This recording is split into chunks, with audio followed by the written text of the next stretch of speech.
In the past few months, more than a half a dozen Americans have been killed or attacked while in the Dominican Republic. We've teamed up with Fox and Friends and sent Griff Jenkins down there to investigate what is happening exactly.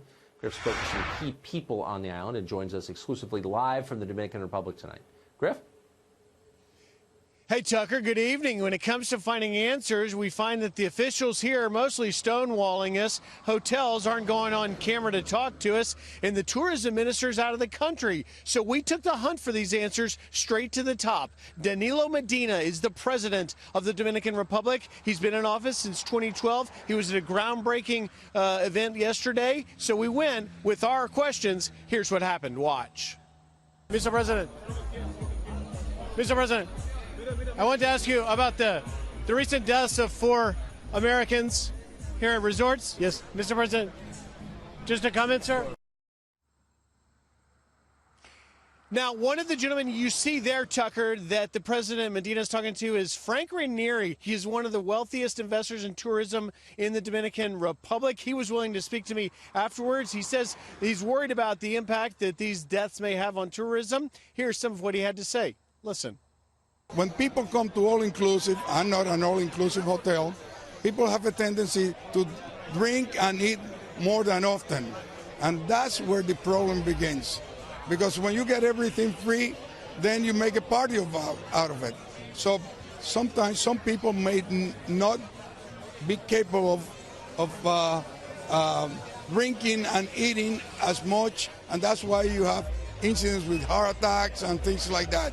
But it's not a problem of the minibar. President Medina is a very responsible man, and I'm sure he's involved personally in supervising and making sure that all this comes to an end, and he gets a clear picture of why that happened.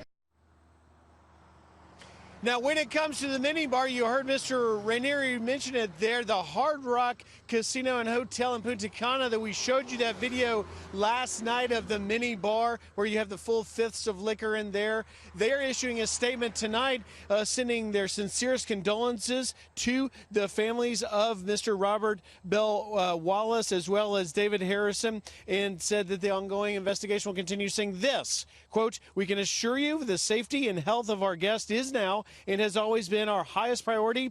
We currently implement beverage protocols, including purchasing sealed and unopened products from licensed and reputable vendors, as well as daily inspections of all products served throughout the hotel bars and in-room liquor dispensers." So at least the Hard Rock there responding to our investigation. But, you know, it is going to be the final toxicology and pathology reports of the last 4 individuals that have died here, the Americans that have died here. I can also add to this, the hotel resort behind me, Tucker, here, the Bahia Principe. This is where that Maryland couple, Edward Holmes and Cynthia Day, were unresponsive, didn't check out on time. They were found dead in their room on May 30th. Their attorney telling me about 30 minutes ago they just got the bodies back today to Maryland. He will do his own independent autopsy and toxicology reports. We'll find out what those results tell us when they're available. Tucker? So those are the people Mr. Ranieri suggested to you may have eaten themselves to death because the food was free. Well, you know, he's clearly a billionaire on the island that has a big stake in all of this, and he pointed out, Tucker, that didn't seem a plausible explanation. I'm no physician, but yeah, it's pretty. Yeah, that's I mean, pretty unbelievable. It tells us one thing.